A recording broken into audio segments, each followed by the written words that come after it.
gracias a los amables compañeros. Cualquiera te interrumpa ahora, tú ves. Los amables oyentes de la Z101, el gobierno de la tarde.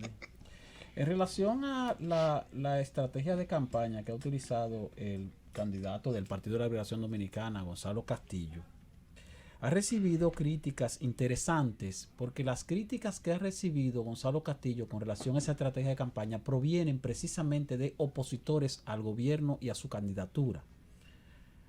Lo cual indica entonces que parece que esa campaña está dando resultados. Porque si las críticas tal vez provinieran de parte del mismo PLD o de parte de su entorno, que le digan, mira, Gonzalo, parece que metiste la pata con esto, parece que esto no te está quedando bien, entonces pudiera ser digno de revisión. Ahora, cuando un PRMista, cuando un dirigente del PRM hace alusión a una estrategia de campaña del candidato del PLD y hace alusión a ella como una estrategia equivocada, entonces uno se queda como medio dudoso, porque entonces uno lo que piensa, bueno, si es una estrategia equivocada la que está utilizando mi adversario, yo me quedo callado para que se siga trayendo de boca. Pero a tu entender, ¿tú crees que la campaña de Mujer con Rolo está bien? Si mi adversario lleva a cabo una campaña que es equivocada, si mi adversario lleva a cabo una campaña que es errada, yo lo que hago es que me quedo callado. Mira, pero para que siga errando, porque al seguir errando, entonces yo me beneficio. Esteban, discúlpame un segundito. Pero se da el caso entonces. Por el artículo de Rosario Espinal, que ha generado algunos comentarios, yo particularmente lo posteé en mi cuenta de Twitter porque lo consideré muy atinado. A Rosario la tildan de PLDista cuando dice algo que le beneficia al PLD, y la tildan de opositora cuando dice algo que le beneficia a cualquier otro partido. En todo caso, quiero hacer referencia a eso, a que si yo tuviera un adversario en una competencia y ese adversario lleva a cabo una campaña que se considera errada, entonces yo lo dejara. Es una campaña ridícula. Que siga en su campaña ridícula, que siga en su campaña errada, porque así yo me beneficio. ¿Por qué? Porque se trata de mi adversario. Ahora, cuando yo lo que hago es que trato de criticar esa estrategia de campaña, entonces pudiera darse el caso de que la estrategia de campaña esté dando resultados y que entonces ese resultado le esté creando mella a quien lo está criticando. En todo caso, eso también se torna beneficioso para el candidato del partido de gobierno. El hecho de que entonces le hacen mención y le hacen referencia a una estrategia de campaña que está utilizando. Bueno, mira, está haciendo ridículo, poniendo a las mujeres con rolo, que se está denigrando a las mujeres porque usan rolo. Dicho sea de paso, las mujeres usan rolo, ¿eh? Eso no es denigrante para una mujer. Eso no es nada denigrante para una mujer. Pero bueno. La mujer usa ropa interior. Pero no necesariamente ponerla en ropa interior. Bueno, sí, está bien, pero la ropa interior. O sea, ¿tú crees que a todas las mujeres les gusta salir en rolo a la calle? La ropa interior no se exhibe públicamente. Ahí depende. Bueno, pues está bien. Entonces véalo como usted quiera. Ahora, un desfile de Victoria's Secret. Vuelvo y repito. Si yo estoy compitiendo y mi adversario me critica por una estrategia que yo estoy llevando a cabo, entonces yo puedo asumir que esa estrategia no está tan equivocada. Además, hay que ver hacia qué público está dirigiendo Gonzalo Castillo ese tipo de estrategia. Porque aquí hay una situación, y es que los votos duros de cada uno de los candidatos y de cada uno de los partidos ya están conquistados. Esos votos no los varía nadie. Principalmente en la clase media, que es una clase un poco más pensante y una clase mucho más definida. El ciudadano de clase media que va a votar por el PRM no hay quien lo haga cambiar de opinión. El ciudadano de clase media que va a votar por el PLD no hay quien lo haga cambiar de opinión. Luego entonces está otro segmento de público, que es el segmento de público joven, el público adolescente, el público que va a ser votante por primera vez, que hay que entonces convencerlo de que lo que está viviendo en la actualidad es algo bueno. Porque si tú lo convences de que lo que está viviendo en la actualidad es algo malo, él va a entender entonces que lo que ha vivido desde que era niño hasta ahora, encabezado por el Partido de la Liberación Dominicana, entonces está mal y hay que cambiarlo. Pero si tú lo convences de que lo que está viviendo en este momento no es malo o no es tan malo como lo que había antes, entonces ese joven votante por primera vez, que hay que conquistar también, pudiera inclinarse a votar por el partido de gobierno o votar por el partido de oposición por un supuesto cambio, que no sería cambio, sino una sustitución que pudiera ser más de lo mismo.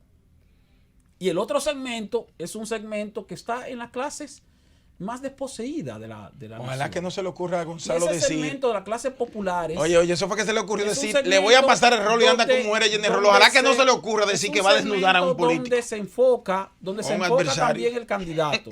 Los candidatos se enfocan en un segmento también de las clases más populares y entonces buscan la manera de conquistar a ese segmento con diferentes estrategias.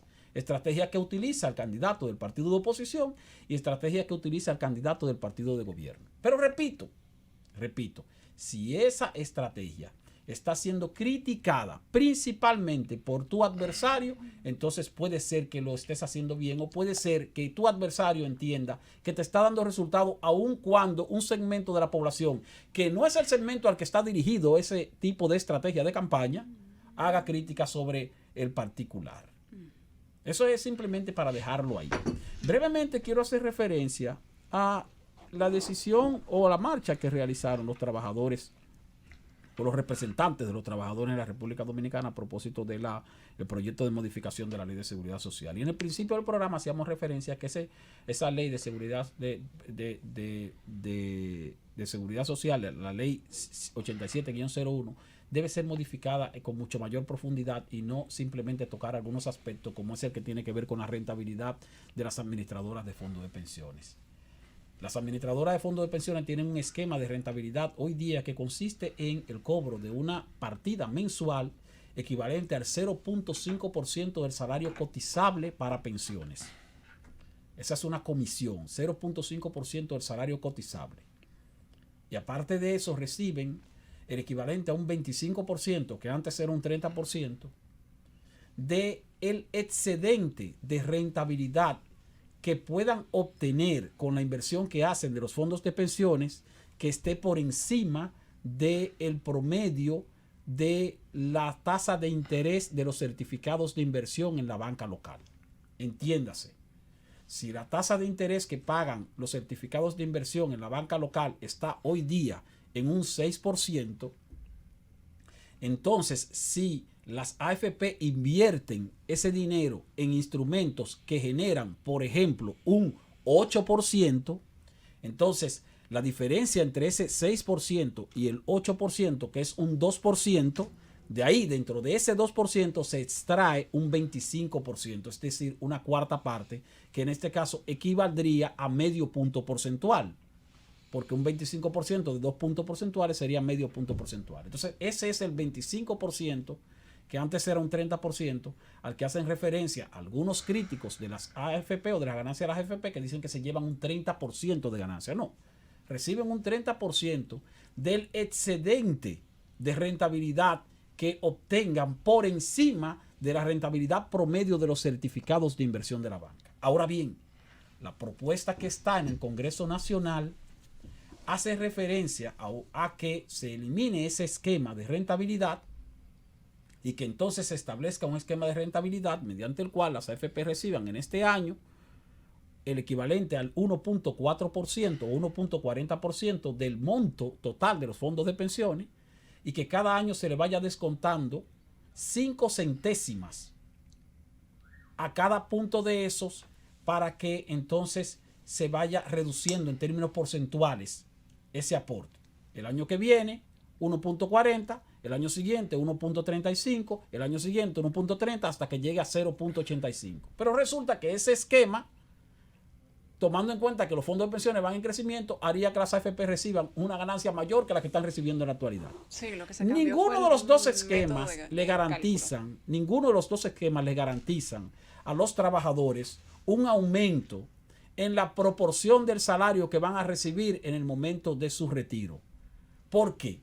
El sistema de capitalización individual con niveles de rentabilidad no como los actuales que promedian más o menos un 8%, sino con niveles de rentabilidad de un 9, de un 10, de un 12, hasta de un 13%, no le van a garantizar al cabo de 30 años de cotización al trabajador el equivalente a un 80 o un 90% del salario que estén recibiendo en ese momento. Para eso habría que cambiar el sistema de ahorro, sustituir ese sistema de ahorro de capitalización individual por el sistema de ahorro de capitalización de reparto como existía en el pasado. Y eso es algo muy difícil de consensuar. Pero esa es la única forma de que se le pueda garantizar al trabajador un ingreso equivalente o parecido al que va a recibir en términos mensuales. Por eso, finalizo diciendo que si se va a revisar la ley 8701, tiene que hacerse una revisión más integral, más profunda, más acabada, y no simplemente un parche de sustituir un artículo por otro que pudiera